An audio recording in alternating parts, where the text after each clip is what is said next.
You really need to be careful. Careful, not because a YouTuber wants to influence you negatively.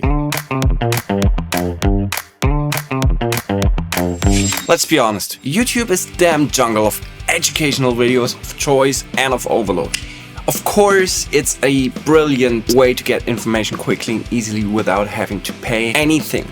Also, to educate yourself without having to spend any money, but it has also its limits. And especially at the beginning of playing guitar, you are in a highly sensitive phase where many mistakes can creep in, and you manifest these mistakes relatively quickly in such a way that you have to spend a lot of energy later on to train these mistakes away again. I'd highly recommend here always getting a real teacher that sits in front of you, guiding you, watching your fingers to correct you immediately from making mistakes. If you want an additional learning source, YouTube is a great way to increase your learning curve. There are some YouTubers who can really help you and accompany you on your way, while others are more about entertainment and less about your development. To help you learn which YouTubers can offer you what, I have created this little guide to lead you through the guitar YouTube jungle. Basically,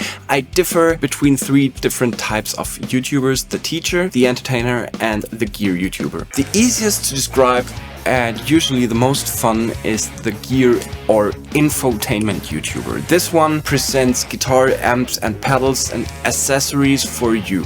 Fun because it's just so nice to deal with equipment with a good presentation and a good foundation of knowledge behind the product or behind the industry. Awesome. From these YouTubers you can get inspiration on which equipment is the best for you in the beginning, and of course also later on when you want to spend a little more money. I particularly recommend the channels HP42, Andy the Guitar Geek, Landon Bailey, High Impact Studios, All Only Rocker. Henning, for example, makes extremely detailed and mainly uncut videos in which he goes into every facet of the available equipment. Each of the infotainment YouTubers has a bit of their own style and way of presenting gear. Just have a look through the channels and you will find which one you like best. I can recommend all of them. What all of these channels have in common is that they are super honest with the products they are sent to. Especially with Henning and Andy, I know that they have very clear principles when it comes to presenting products on their channel. If the company wants a good review, they have to make a good product. Most of them channels are like that. Not all, but most. How you can differ them, I'll tell you in the next part. But before we do that, this video took me a little time to research and prepare, so it would be really awesome if you would not only follow the big ones like but also leave a sub here. That would be nice. Thank you. Let's move on to the next type of guitar YouTuber, the entertainment YouTuber. This is where it gets a little bit more complex. You can usually recognize good entertainment YouTubers by the fact that they have a certain style of modern YouTubing in the editing and the design of the channel and still remain educational. Best example here is Kalen from Six String TV. On his channel he uncovers what's wrong in the guitar landscape, exposes fraudulent companies. I would call him an investigative journalist in the guitar industry. That's cool and that's important, but not necessarily educational television, you know. And Glenn Fricker from Spectre Sound Studios is more or less in the same vein, but focuses more on individual products than companies. His style is very loud. Some are a little hotter than others, some are a little quieter than others. And therefore entertaining and funny, but still designed with the aim of introducing or warning customers to products or specific companies. I would also describe Joe Braga from Pedal Playhouse, for example, as an entertaining YouTuber. She does gear reviews, but the design of her videos is much more entertaining than just presenting the actual product. What a refreshing nap. Colin Scott from Science of Loud also creates nice videos, very interesting videos where the focus is more on the scientific background behind the sound. You see, the aim of entertaining YouTuber is definitely to stand out through his style, but the core, it's about imparting knowledge. I would be careful with YouTubers who mainly use their videos to promote their own product or companies. I'm not going to name names, period, but I assume that you're smart enough to differ or recognize whether your YouTuber is interested in imparting learning in his or her content, or just use YouTube as a platform to sell their own courses and or merch or product. Let's move on to the last part, actively teaching YouTubers. And here you really need to be careful. Careful not because a YouTuber wants to influence you negatively, but careful because there is a very real danger of getting bogged down, doing too much, absorbing too many different sources at the same time, and therefore not having a clear plan or a structure in your learning.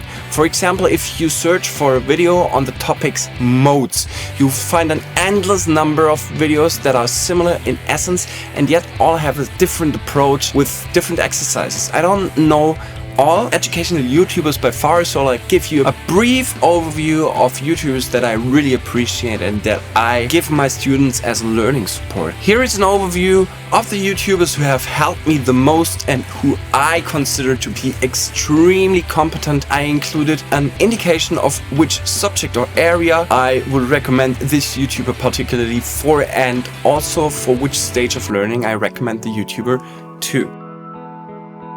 Before we close down the video, let me point out one or two of them. If you're a German native speaker, like I am, Horst Keller is probably the best go-to for an equal substitute of a real guitar lesson. Slow-paced, nice, kind, well-knowledged. I learned a lot from him and I love his voice because he's so calm and a lovely guy. Karsten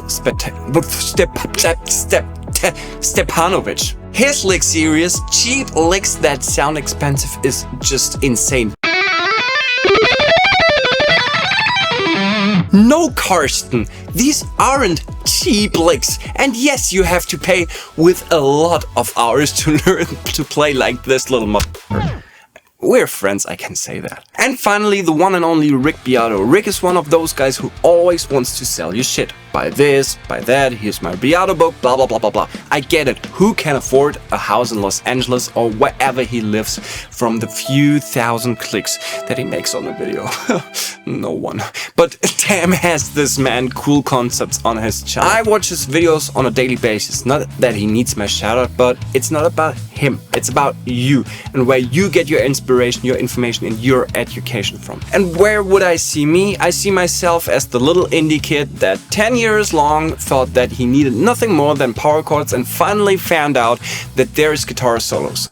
Thanks, Jimmy. I tried to be an educator, but of course I don't see myself competent enough to do that seriously on YouTube. I would put myself in the maybe entertaining educator draw. So guys and girls, I hope this has helped you and gives you a bit of a guideline to navigate through guitar YouTube.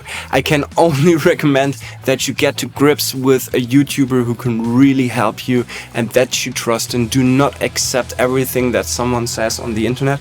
It's far too full of half knowledge and unfounded knowledge for that. If you want to trust me and engage more with my videos, then I recommend to click on this or somewhere. It must be somewhere, okay? A subscription and all that stuff would be mega nice as well. I'd be delighted, and I'll catch you in the next hangout. Bye. See you.